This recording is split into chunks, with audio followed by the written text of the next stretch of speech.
Hello and welcome back to another episode of the Men for Life podcast. Today I'm very excited to have the president of Heartbeat International, Jor-El Godsey. Jor-El, how are you doing today? I'm good, Sean. Thanks for inviting me. Good. Thank you so much for being here. Jor-El has been involved in the pro-life movement since the late 1980s and currently serves as the president of Heartbeat International, an international anti-abortion association that supports the largest network of crisis pregnancy centers in the world with over 2,000 affiliates in 50 countries. Jor-El, we were talking right before we, can I ask you real quick? I'm just going to ask you this on the record. Is it Jor-El or how would you pronounce your name? Yeah, no, that's it. Jor-El. Yeah, it's Okay. actually comes from Superman's father. I love that. I had a man working in my house one time who, a contractor after the hurricanes, and I was helping him. I was a family law attorney at the time, and I was helping him with custody of his son, whose name was Kal-El. So I thought that was really cool. So when I saw your name, I assumed I've got a Kal-El. My oldest has that as a middle name. Really? Yep. Yeah. Oh, you know, all my kids have Superman names. We've had fun with it. Oh, that's awesome. Great foresight on your dad's part, I guess. That's right. So we were talking before we started recording about these 2,000 affiliates and that they're not all crisis pregnancy centers. So I guess if you could give me and give our listeners or viewers just kind of a background of Heartbeat International and what you're doing and what types of affiliates you have. Sure. This is to kind of take us back into the late 60s, right? So the late 60s is when the tide began to turn as a result of, one of the outcomes of the sexual revolution that really rocked the U.S. culture, but was also a global phenomena. And out of that comes, the early on in the 60s is the introduction of the pill. So contraception becomes a bigger thing, and then naturally contraception fails. And then you have the issue of abortion becomes one that first gets codified into law in the state of Colorado and California, North Carolina, and Oregon, all in 1967. Out of that comes a strong pro-life response that really comes from one particular community, our Catholic community. But at the same time, as that response comes this heart for, let's help these women not feel like they can only choose abortion. How do we do that? And that is where we see the beginnings of the modern pregnancy help movement. And so those were hotlines, those were individuals. Many of them were in the medical community. They were our doctors and nurses who were the first to know that with a woman that she was pregnant and not knowing what she was going to do and help her walk through that. And so that is where you begin to see this aspect of the pro-life community, which we would call pregnancy help. And then in 68, it actually kind of landed in this concept or this method that we know as a pregnancy center. 1968 was Louise Summerhill. It was a place called Birthright in Toronto, Canada. And that idea of a building, a location, a facility where a woman could go and get help, much like she can at a doctor's office or anything like that, where now it's a place that she can go to that's constant, available to her. That is the pregnancy center concept that begins to spark an idea, like, how can we do this? And that becomes a wave kind of across the U.S. in particular. These were our Catholic brothers and sisters were leading the charge back in those days. And then in the 70s, late 70s, you have the evangelical community gets lit a fire under, and they basically move big time into the pregnancy help movement, more so than the March for Life or other actions. But that community moves in a big way into the pregnancy help environment. And pregnancy help isn't just pregnancy centers, right? Pregnancy help is anytime we are helping a woman find a different path than abortion. Like, it's all about alternatives to abortion. So, the sidewalk counselor is a form of pregnancy help. The maternity home is a necessary part of pregnancy help. Now, maternity homes have existed for a long time. That is a resource that has been inspired and built really by the church community over many, many decades, even centuries. And that is, of course, part of the pregnancy help world. So Heartbeat International comes into existence in 71, and our affiliation includes pregnancy centers, that they're the majority of who are affiliated with us. But it also includes maternity homes, some nonprofit adoption agencies, and a few other entities that are really kind of in and around this, because pregnancy centers is a method to deliver really the missional work. But the mission is important and broader than just that point of intervention where pregnancy centers are the strongest. So, so these maternity homes and these the maternity homes, are they affiliates as well? Like Oh, when you say we in affiliates, fact, yes, we have about 200 in the US that are affiliated with Heartbeat International. wow.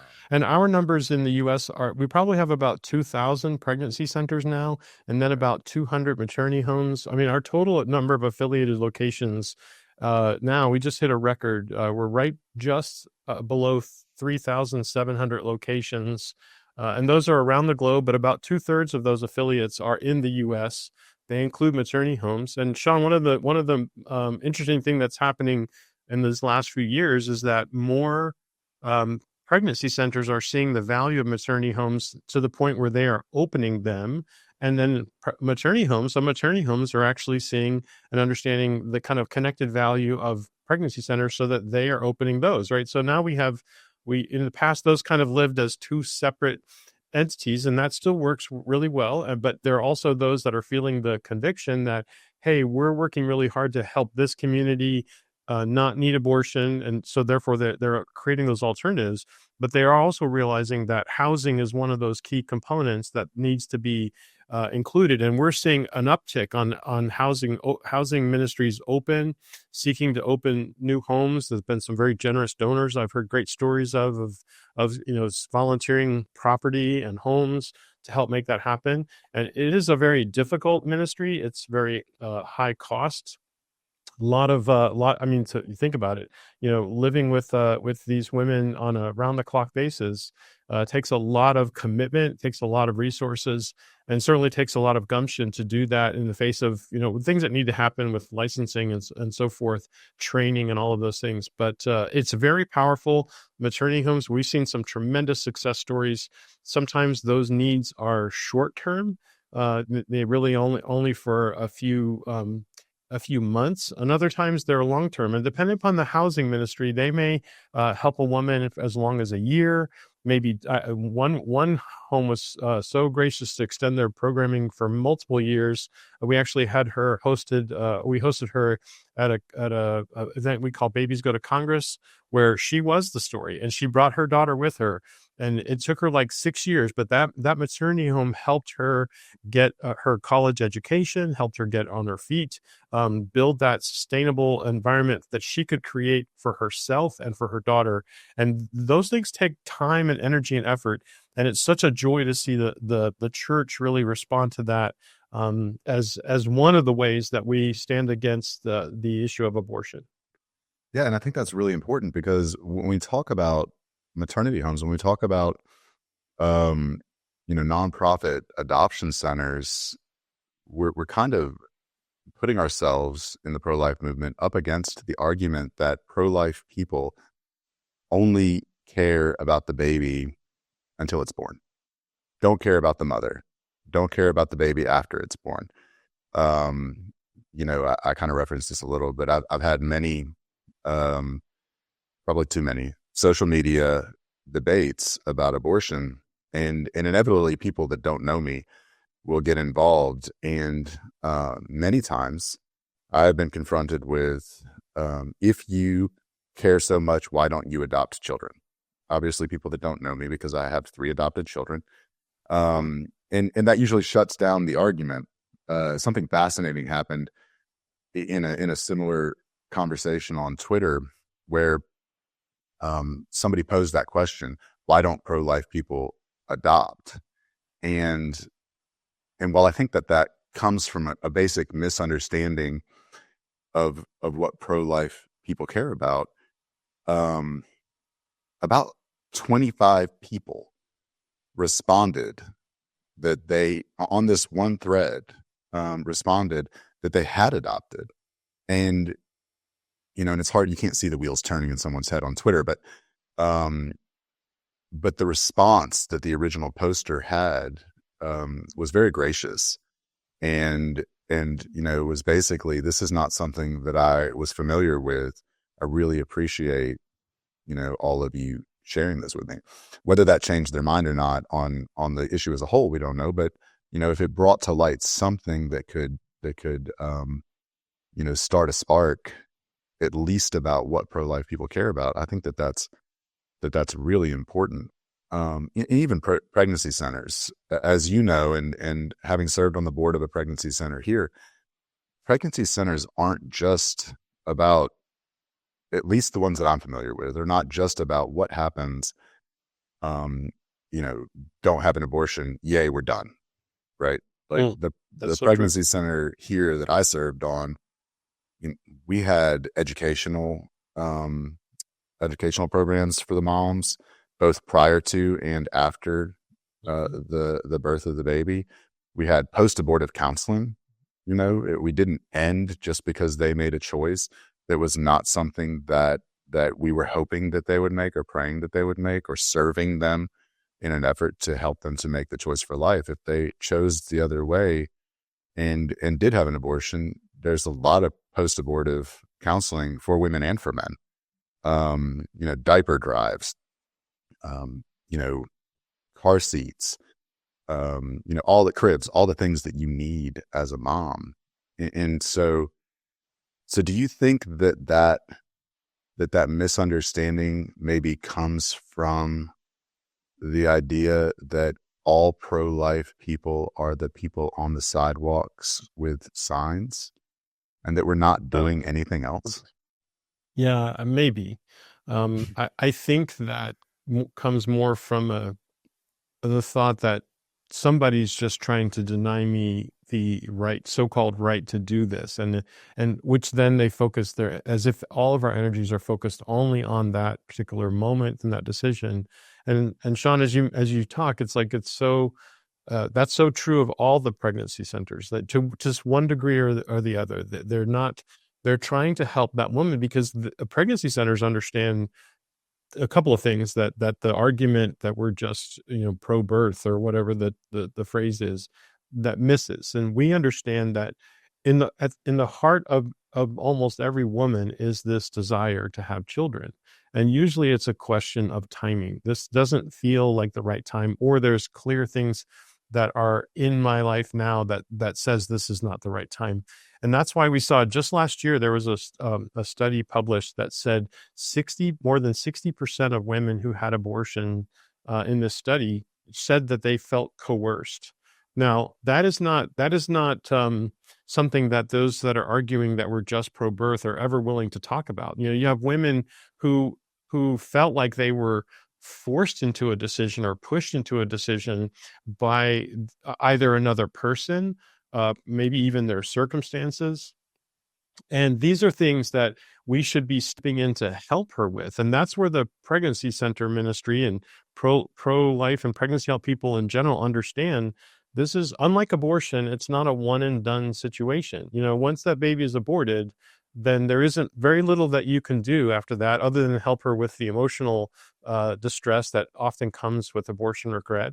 But once a woman says yes to that life, then many more things need to happen. Of course, there's a birth, there's medical care, there's making their home, to be able to accommodate this new life. There's a family in question. There's how do we provide? All of these things are a much bigger journey that we understand very, very well and are willing to help and connect her with. Here's one of the ways I like to put it: is most young women who find themselves pregnant are not walking around with all of the knowledge that they need to navigate an unintended pregnancy. That's exactly what a pregnancy center is most skilled in. They know where there are programs that connect. They know where there are resources that they themselves have resources where they can help them in ways sometimes are limited and sometimes are broad. But this is what they walk around with, that expertise. In the last few years, we've been hearing a lot about trust the experts. Well, the pregnancy centers are full of experts in what it takes to bear a child and step into that next season of parenting. And so this is really the heart of the movement, is helping them not just decide to stay pregnant and keep that child, but really to navigate what comes next, which is the birth of that child, getting that home established. These are all things that pregnancy help is designed to do. How do this question may not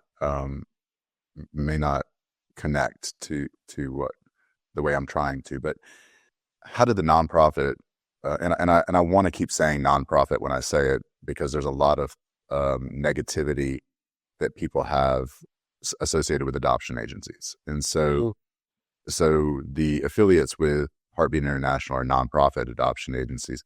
How do those fit in? Those, I said facilities, but those company, or no, I said affiliates. Sorry. How do those nonprofit adoption agencies fit into Heartbeat International and the pro-life mission? Sure, great question. They, adoption is one of the alternatives to abortion. If a woman cannot imagine uh, having that child as a part of their home, and there are many, many courageous moms who understand that. They understand that their life circumstances are so out of whack that they simply cannot imagine a baby being in that environment. The environment's difficult. Sometimes those things are generational. They can't necessarily be fixed easily or simply. And it takes a courageous mom to say, I won't kill my baby, or I don't want to kill my baby, but I know I need to know that my baby can have a good chance. And that's where adoption comes in as an alternative to abortion. Now, most people think when they first start in this conversation, including those that join in the pregnancy help movement, they think that there are really three options. They think that there's abortion, and then there's parenting, and then there's adoption. But we had a big effort in the 90s that really kind of framed this very differently, and I think it's more accurate. There's really two options. There is the option to abort, or to choose parenting.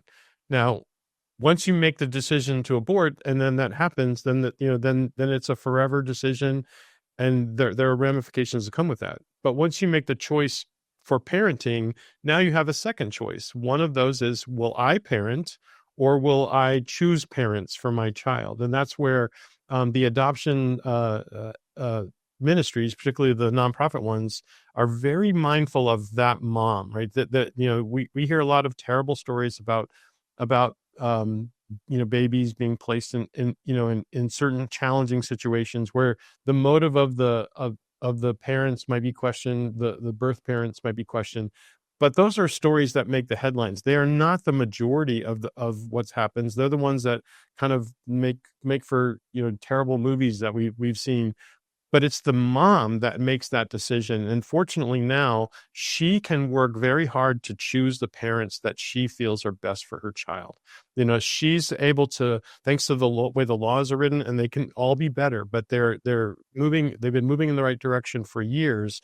They allow her great latitude in choosing what environment she thinks is best for that child. And the nonprofit adoption agencies in particular, and I'm not saying the for-profit ones don't do this as well, but it positions them stronger to have no vested interest in her decision.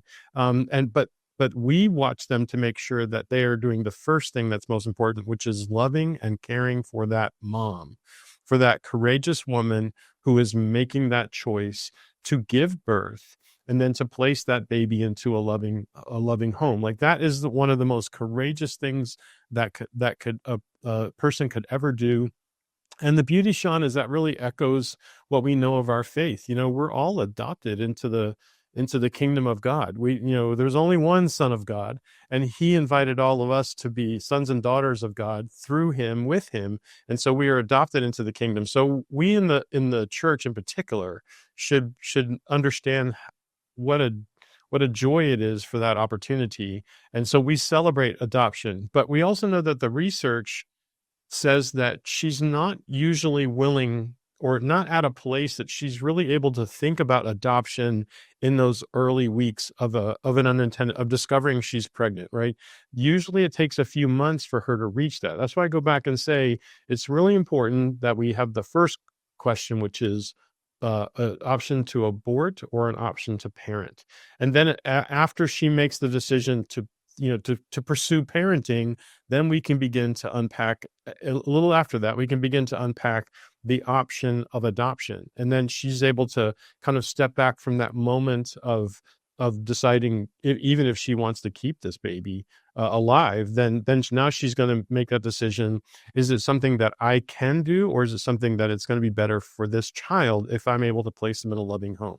And so these are kind of the pathways that we understand as she's further along in that pregnancy. Usually they say about 5 months, when she's about at that 5th or 6th month, is when she can really start to kind of embrace the idea of giving birth to the child and the potential for placing her in a loving family. That is an amazing way to look at it. And, something that you said probably a dozen times just now was calling the mother courageous. And I really like that because, when we didn't use an adoption agency, when our first adopted son, Henry, was born, we got a call from an attorney who said, the OB just called me, mom came in, no prenatal care. She's on drugs. But what has always stuck with me was that she told the OB that she didn't want to meet him. She just wanted to find him a home. And so, and that gives me goosebumps even now, like every time I tell it. And while when I say that, and we're recording right now, and this will be there for Henry to see, it's not, I don't interpret it as harsh that she didn't want to meet him. I interpret it as the most selfless act that any person could ever make, to go full term with a child, knowing that she was not in a position to take care of this child, with the intent of giving birth and finding him a home that could take care of him. And I agree with you. It is incredibly courageous because it is difficult. All of the argument that it's so hard, an unplanned pregnancy that is made by people who are pro-choice and is preyed upon by pro-abortion, facilities and Planned Parenthood. It is hard. And you know what? A planned pregnancy is hard.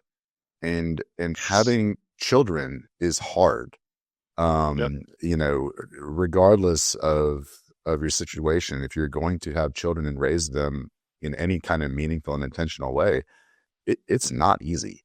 And so that's all true.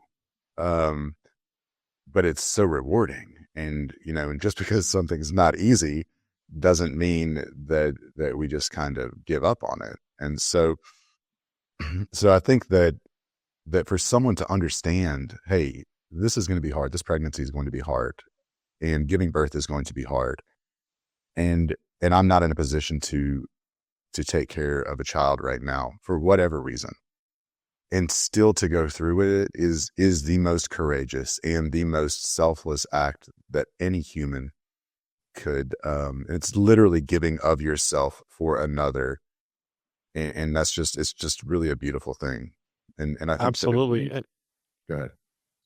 Well, what we know is that there are many families there's a long list of families, a lot longer than those that are making that courageous decision, that are willing to, and not just willing, excited to bring a child into their family. You have 3 adopted children. It's not just one; it could be many. We have families that are waiting happily to adopt even special needs children. Like your son Henry came from a situation where there are ramifications that come from being birthed from someone who's in that environment of drugs and other things.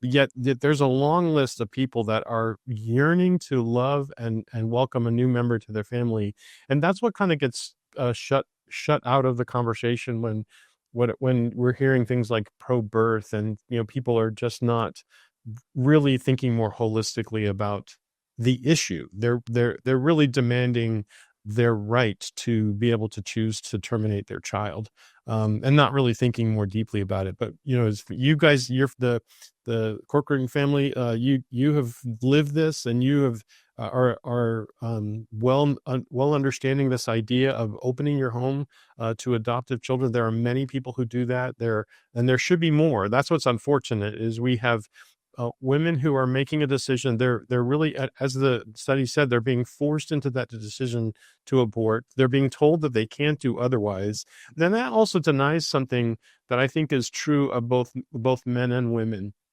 is that we are a resilient people. We have, I mean, you think about it, in our history, we have conquered continents, we have crossed oceans, we have gone to the moon. If we have done amazing things as a people. We've survived many things in history. Only now as we are more, and certainly in America, more affluent. Maybe it's not as obvious, but that's still a truth for all of us, that we are resilient people, and welcoming children should be something we should be far more resilient at than we are. And some of it is this idea that we're just trying to deal with consequences of other choices, what I would determine many times are not good life choices. They're unhealthy relationships. But nevertheless, that's what's most amazing. You probably have seen these as well. We've seen many times in the pregnancy center world where you watch the circumstances of a woman. She comes in, she is completely frightened, can't imagine where to go. But all she really needs is a voice in her life that says, you can do this. Now, pregnancy centers have many things. We're able to help her with material services. We're able to bring learning and education. We're able to connect her with resources. But I think the biggest gift that we give her is the gift of belief. We believe that she can. And there's a reason why, for the vast majority of the pregnancy help people are people of faith. And they believe that it was the God of the universe that decided, this pregnancy at this time. And it's not some mechanistic process that makes it happen. It is really, somebody said, actually it was a victim of rape said this. She said, we make love, but God makes life. And it's really a partnership with God.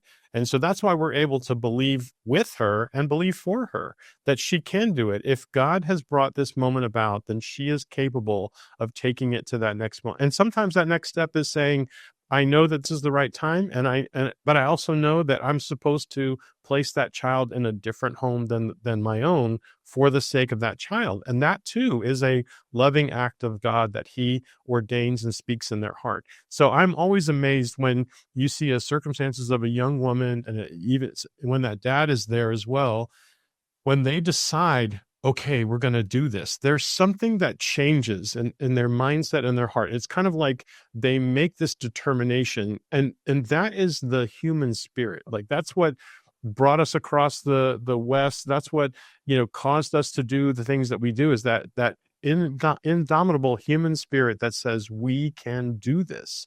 And when they do that, then the other thing that happens that's also amazing is that same woman would come in and say something to the effect of like, oh, my dad's going to kill me. Now, I do know that there are rare instances where that actually is a real threat, but for the most part, that's not a real threat. It's a grave concern.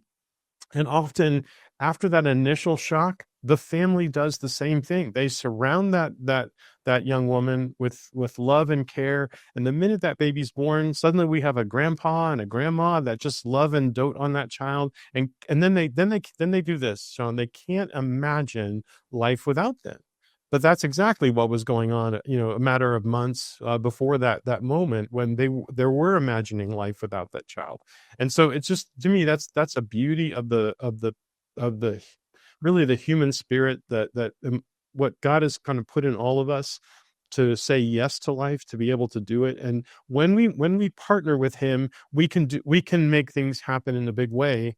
It just doesn't always feel like that. It's that what do they say? The journey of 1,000 miles begins with the first step. We just have to be willing to take that first step, and then the next one and the one after that. And then, like you said, parenting is hard. It's not easy. If it were, I don't know what that would mean for teenagers, but if the truth is, every stage of life is important, but it's a beauty, it's a wonder, and it's how we really extend our heritage, our legacy into the future. I'd like to backtrack just a little and talk about your journey.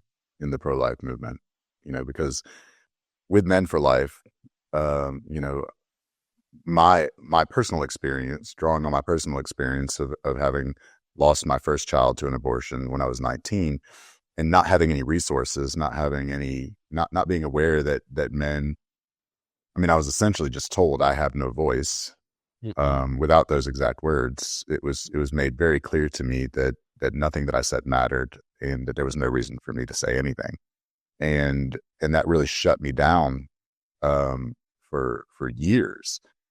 And so one of the goals of Men for Life is to share stories of men, so that other men who are faced with similar situations know that they're not alone, and know that other people have gone through this, and know that um, there are men who have felt what they're feeling, who have been faced with the same obstacles, and have come out on the other side.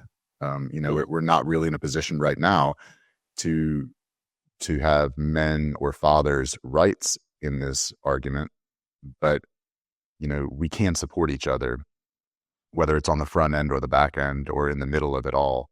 And so I think it's really important. Here you are, as the president of an organization which has over 2,000 affiliates in 50 different countries, and you have no uterus, but you have a voice, and so how did you come to this position? How did you get involved in the pro-life movement?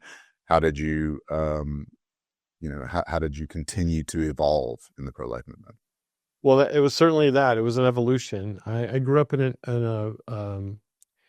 a home where I guess biblical values were not necessarily part of my heritage, at least in the home. And so consequently, when I found myself pregnant with my girlfriend, the seemed like the only logical choice was choose abortion. And I didn't offer any other path. And so in that way, I failed what I think God writes on the heart of every man, is to provide and protect.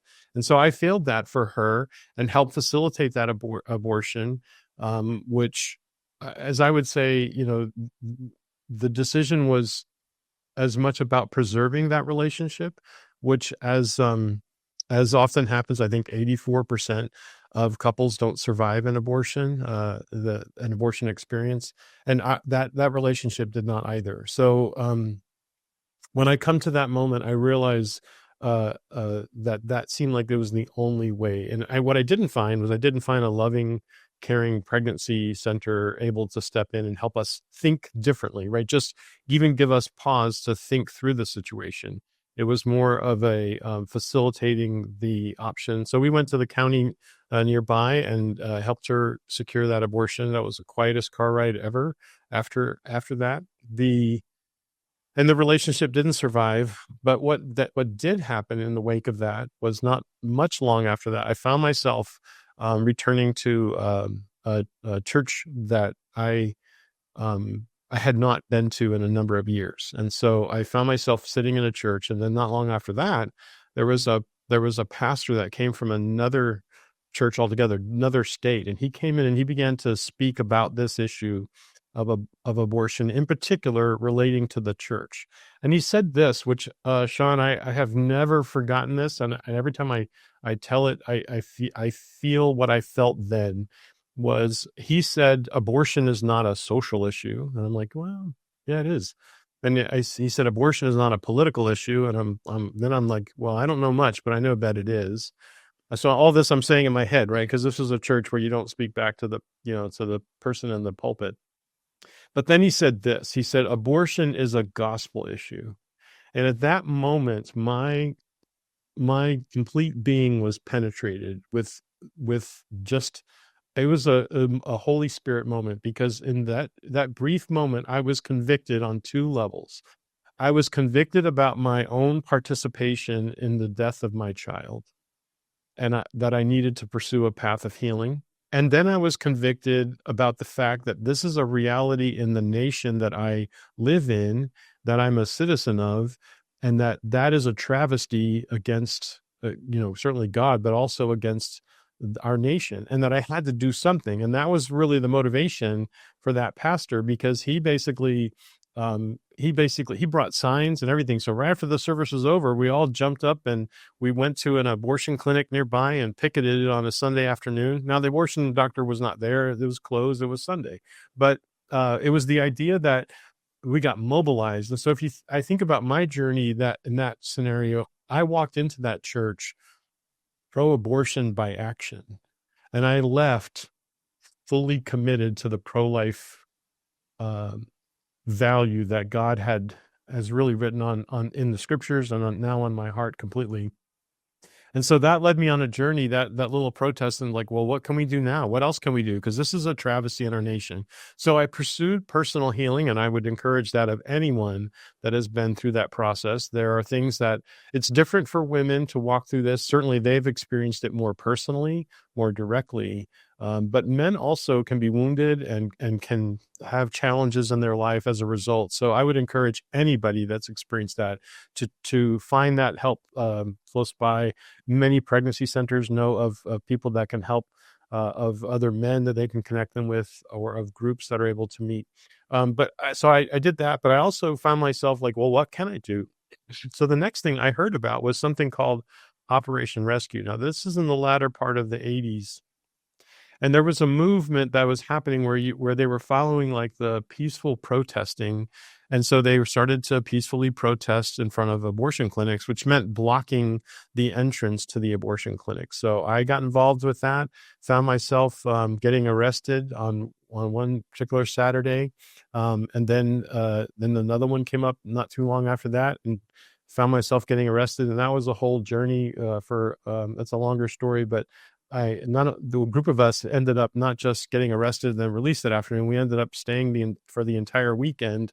And so I found myself not just in the local jail, but in the county stockade, which was itself quite an adventure. But it was actually while I was in that stockade that my pastor was there as well. And another pastor from just down the road from where our church was basically said to us, hey, there's this thing called a pregnancy center that's opening up in your area. You guys might want to check it out. So my pastor turned to me and said, okay, make a note of that, make that happen. I'm like, yes, sir. So I did. I was the one that got to go do that. And that's where I got introduced to the pregnancy center ministry. I walked in, met with the executive director. It was not finished. It was a center trying to open.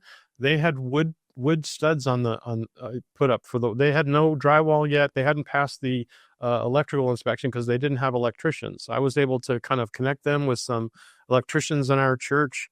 But it was that visit that I began to understand the importance of having a place for women to go, so that they might not fulfill that sense of abortion being their only option.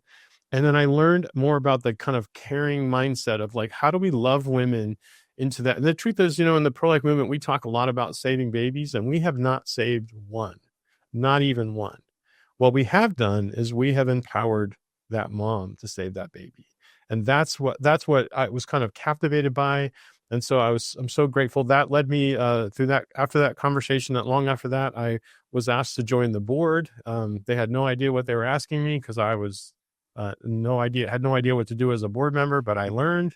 And as it happened, because I was a board member, I was required to go to the counselor training, which I did not want to do at all. Like I was totally like, why? I'm a board member. I'm a guy. I'm never going to be counseling this. But it was important for them to make sure that I understood more deeply what actually happened in those conversations. What were the dynamics surrounding her decision? And so I went, and kind of begrudgingly. And as the Lord would have it, I sat behind a young lady who a year later we went on our first date, and a year after that we were married. And so God really changed my life completely through that process. And by the way, we just celebrated earlier this month, we celebrated 30 years of marriage. So God has a way of bringing what you need into your life at the time that you need it. And I'm so grateful. I later left the board and joined the staff. And then so I've been doing this work full time since the mid 90s. And the Lord has been gracious to allow me to see it, not just here in the US, but I've been to all 50 states. I've now been to almost 50 countries, and we've actually grown. We're we have affiliates in all kinds of places. So it's been a privilege and a pleasure that God has been able to turn what my wrong into what needs to be right. And right is helping women, not feel pressured to making a decision that they don't really want. Yeah. How do you feel that you have faced, I'm going to use the word obstacles, but as a Mhm. man in the pro-life movement, um, do you feel that there have been questions about why you should be involved at all? Um, why your voice as a man should matter? Well, I've heard the opposite of that. Why it shouldn't matter. And again, that you said that I don't have a uterus, so apparently uteruses and opinions are required to be in the same space in certain conversations.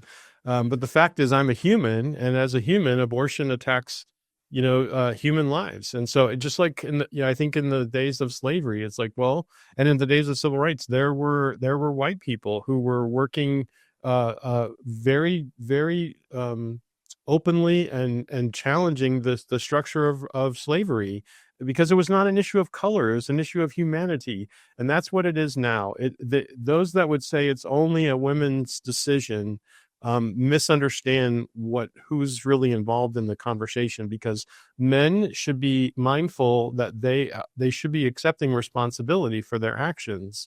And this is what I had to learn, and this is what I understand. Men should be every bit a part of this conversation and should be held account for things that they do. No one wants that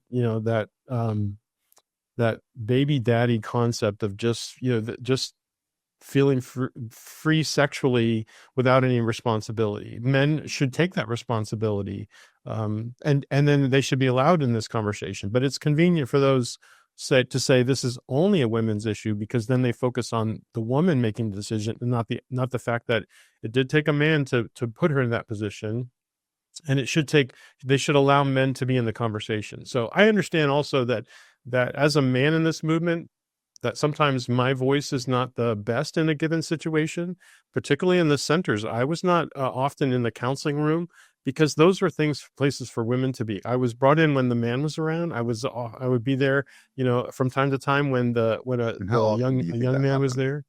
What's that? How often did that happen? I'm just It curious.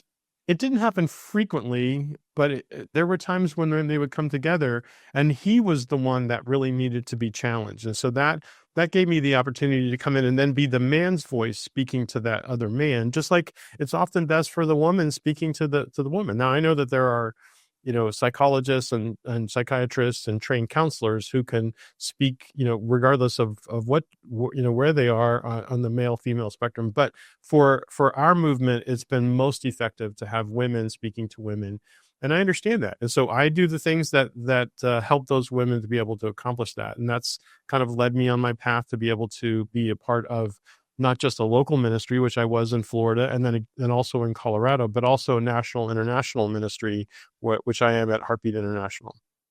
I really like how you spun my question on its head, and reframed it as these are the reasons that I should have a voice. There you go. I think it's really important because as men, and you had mentioned this earlier, but as men, our role is to protect. Our role is to Yes. provide. And and if we're not protecting our children, then and if we're not protecting our children because we don't want to provide for them, Mm. then we're not acting as men. And so the question really is, if we are going to be men in the actual sense of a man, and not just a human without a uterus, then we have an obligation to stand up for life. We have an obligation to protect not only the baby, but the mother. And you'd mentioned Yes. earlier that 60% of in a new study, 60% of women said that they were coerced. There's other numbers or statistics that say that 80 to 82% of women say that the father was aware of the abortion prior to the Mhm. abortion taking place. Now that number doesn't. I struggle with that because I was aware of the abortion. of my child, but I was not supportive of it. So, I don't know where those numbers lie. But I think that we can put those both together and say that there's a clear picture of men being selfish in this instance, of men choosing, to just worry about themselves rather than to protect the mother of their child, rather than to protect the child, rather than to provide for them. And just to be blunt, that's not a man. That is in many cases an adult boy, but Mm. living boyhood life and making the decisions of an adolescent or of a child to only look out for what I want at this moment. And to not look out for the responsibilities that we were really given by God to serve others, to serve the people that we care about, and to most definitely serve our children and the mother of our children. And so, Yeah, well said. It really is the call of a man, to step into that role. And unfortunately, Sean, our culture, and this is a culture now that's been steeped in abortion for half a century, right? Is basically tells men that their only good response is to say whatever you want, honey. That's like whatever your decision is. Well, that's not support. That's not that's not even helpful. The issue is what is right, and then do that and help her to do that and stand with her to do what is right. Right. That's what a man should do. And honestly, this goes back to the garden, right? That if you read the scripture carefully, you realize that whole conversation between Eve and the serpent, and it it says and Adam was right there, like right there. But we don't hear him speaking. We hear this conversation between the serpent and the woman, but we don't hear from the man. And that is where I think what we wrestle with today is kind of the echoes of that sin. Is instead of speaking up, providing, and protecting, we remain silent, or we just go along with, sure, honey, you want to take that bite from that forbidden fruit, go ahead. And then we don't stand as a protector or a provider, and that puts us in a difficult place. And really, I would say that's what men are called to do first, is to operate in that way. We have many other things that we can do, but at the very least, we should stand for her and protect her, and not be that, like I think you well said, adolescent boy who's just after fulfilling their own desires. That's not even good humanity, right? That's much less good manhood. yeah, I agree. Jor-El, in the work that you've been doing, what are the three most common pro-choice arguments that you hear today? So, um, well, I hear bodily autonomy, which really is the root of all of the others. I hear it's no one else's business. Um, Yeah, I think bodily autonomy is the one I hear, and everything else kind of rests on that. It's like it's no one else's business. I have the right to make my own decision about my own body. But of course, ultimately, that's a self-defeating argument, because the body autonomy of one person should not invade or affect the bodily autonomy of another person, which is exactly what happens in an abortion when you have the woman makes the decision, or is forced to make the decision to affect the body of a completely separate human, whole, unique, separate human being, and that's what abortion is all about. Yeah, and I think that goes into, like, ties in really well just logically to the argument that it's healthcare. Mm. Because healthcare in essence is caring. There's no like more difficult way to break it down that I can think of. So it's literally caring for the health of someone. And an abortion is the only medical procedure, which, if done with 100% completion to the satisfaction of the doctor, results in the opposite of health. It results in death. And Yep. so just like you said, it's not bodily autonomy if we're talking about someone else's body. It's not healthcare if we're killing someone. And so I think that both of those are self-fulfilling prophecies. And then the only way that I've seen that people are able to respond to that is, to the logic behind that is to say, well, it's things like the baby's not a sentient being.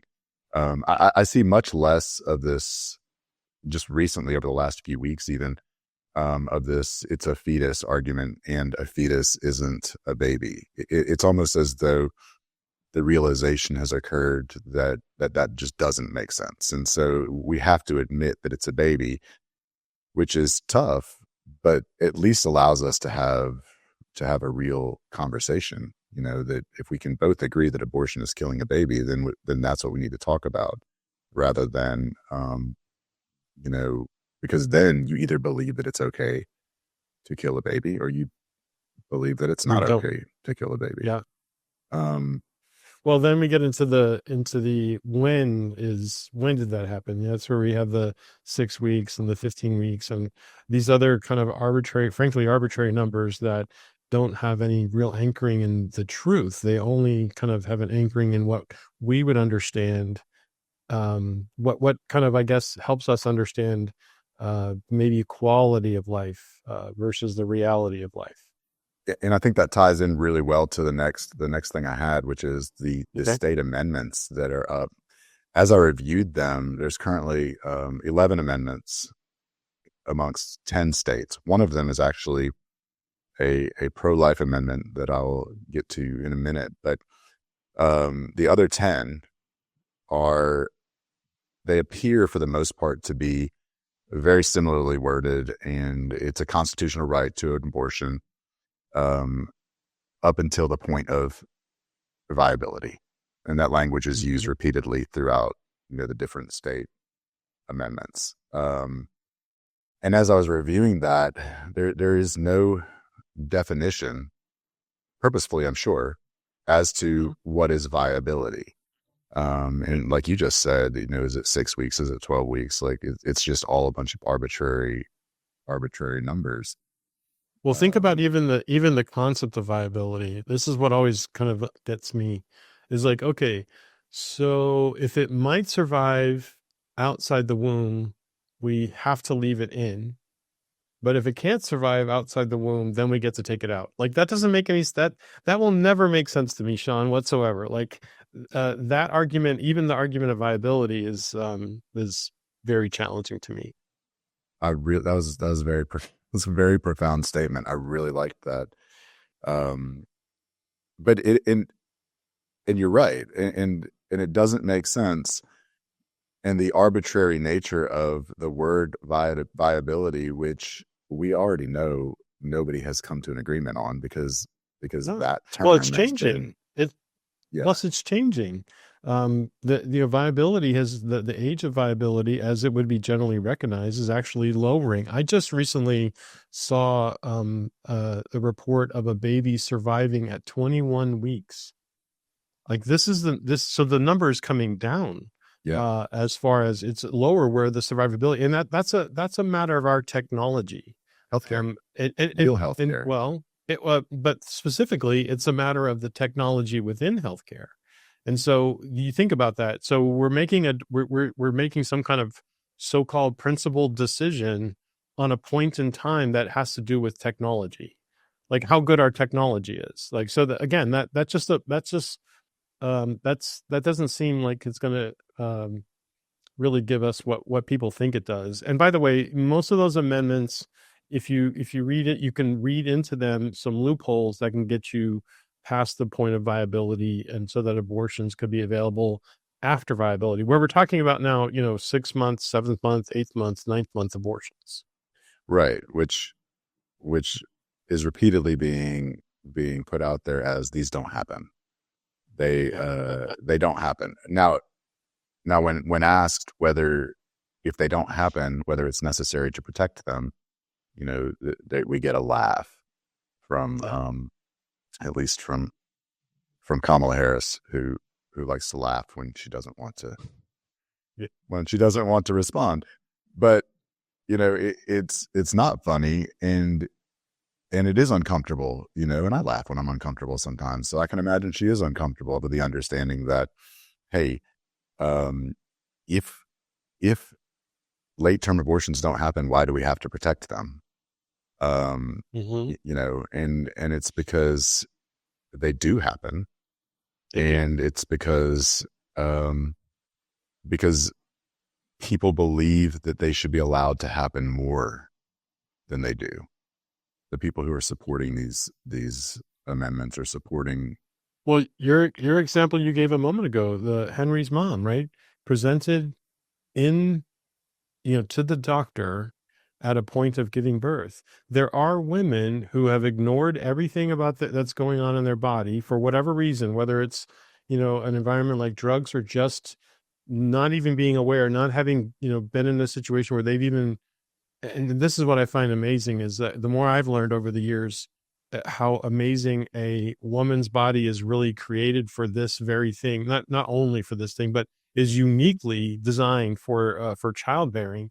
Like there are things that she doesn't necessarily know, and so consequently, she could be very far along. Now that seems odd to us, but they're, one of the challenge we deal with many healthcare challenges, and this is one of those. They don't know what's happening in their own body, and so they really are not aware until a much later date than that kind of excited, waiting for it to happen. So it does happen. And look, even if you say 2% or 3% or 1%, that percent of a million is a lot of abortions, because that's where we are now. We're back over a million abortions every single year, and 1% of a million is still a lot of people.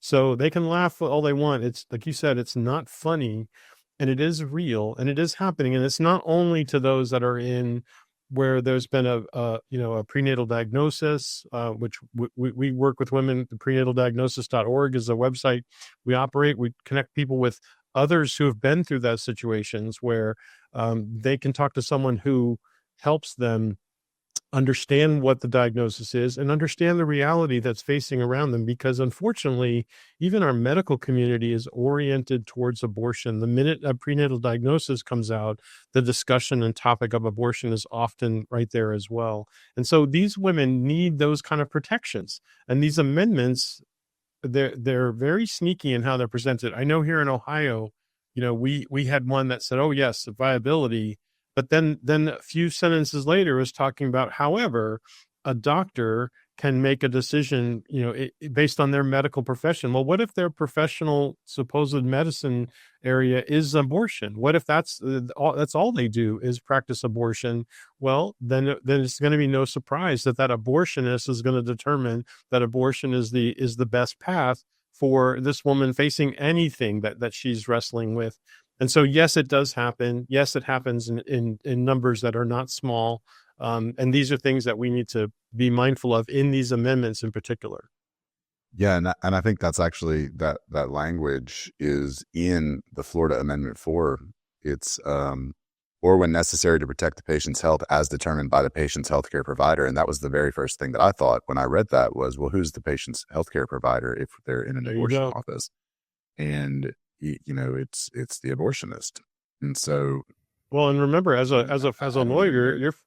Go ahead. you're familiar with Doe versus Bolton, which was the companion case to Roe versus Wade, that essentially defined health in such a broad way. So health meant familial, emotional, relational, financial, all kinds of things that were kind of captured in that word health, that now could be defined so broad that virtually any situation could be determined, yes, for this reason over here that has nothing to do with her physical health, she should be able to allow more because I'm the abortion and can make that determination. So Right. that's exactly where we are. And so this is what's really appalling when I get into this conversation. People who are unaware that there are that babies, healthy moms and healthy babies are involved in abortion at the later stage. That's also very true of the early on, but we're basically aborting healthy babies for reasons that have nothing to do with her actual physical health. Also, what's happening is the political climate is trying to alter the definition of abortion, making it broader than what it has, consistently been known as. An abortion involves the intent to kill a living human being, period, end of story, right? And so, but they're trying to conflate it with miscarriage. Well, if Right. that baby is not actively dying, and that baby's not already dead, then it's not an abortion, right? It's like these are different concepts. So I remember after after the Dobbs case, like suddenly everybody was talking about something that almost no one, except the poor folks that had suffered through this, was no one had ever heard of an ectopic pregnancy before. And if you look at like how often was it actually like Googled, right? Or like it grew like 5,000% because suddenly ectopic pregnancies became a big issue, as if suddenly denying people abortions, which would mean that they wouldn't have care for their ectopic pregnancies. But ectopic pregnancies are not viable pregnancies generally, right? And so that's not the intentional, that baby is not going to survive. And frankly, not all situations require any intervention. Sometimes that's just needs to be monitored, and it needs to be kind of watched over, but it doesn't necessarily involve an abortion at that point. But those two things began to get connected. Now they're conflating the term. They're trying to alter the language, just like they've done with well, we saw this in the last few years, like vaccination, what that suddenly means. We've seen them change the what the word conception means. Like instead of fertilization, they've tried to change that to implantation. That allows for the contraceptive conversation. People are manipulating our language for their political purposes. And this is sad because it doesn't allow us to really anchor our understanding in principled conversation, because the words are changing. Right. So even as a doctor can make that statement, which he can, that there's never medically necessary. There have been several doctors that have said that. Meanwhile, there are abortion-minded doctors who are basically trying to change the definition so that they can say otherwise. So essentially, their argument is, well, there are these instances that occur for which we have to do abortion. Therefore, we should allow abortions all the time, every time, whenever it's presented. And of course, that's ridiculous on its Right. face, but that's really what they're trying to accomplish. Yeah, and I like what you just said there, because when we start changing the definition of terms to fit our narrative, and the people who are changing them are the people in charge, we get into this situation where we have, Tim Waltz, who has said repeatedly that he doesn't believe the First Amendment protects hate speech. He's also said he doesn't believe the First Amendment protects misinformation. Yeah. Well, what's misinformation if I'm the person in charge and I can change the definition of the terms to fit what I want it to be?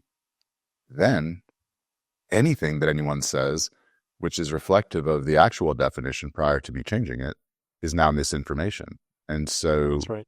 so now we can penalize anyone for anything, because I control the narrative. I control the language. I mean, it's very Orwellian, to say it out loud. And it's fascinating that we live in a climate where we can see, the 1984 kind of playing out. I believe I want to say it was in the UK recently, maybe last week or the week before, a gentleman was arrested and is facing fines for silently praying. That's right. So it's literal thought police. What he was thinking in his head silently resulted in him being arrested. And my understanding of the British judicial system is not great. So, but arrested and he's being, found guilty. Yeah. To the sense that he's being fined. And what I do understand is that fine, let's say the fine's $1,000 in their system. If you lose, you pay the attorney's fees or the other side. So the fine, whatever that may be, is not minimal, because there's, I think it was 6 figures in attorney's fees for praying silently. And there's no question about that. Like, this isn't me saying he was praying silently and the other side saying, he was praying out loud. Like, that's not up for debate. That is something that is, regardless of which side you're reading into, is there. So it really is crazy. And I think that gets into something else I wanted to ask you. You tweeted Okay. a couple days ago a quote from Pastor Gary Hamrick of Cornerstone Chapel in North Carolina, and the quote was, "Good government can't save us, but bad government can destroy us." What does that quote mean to you?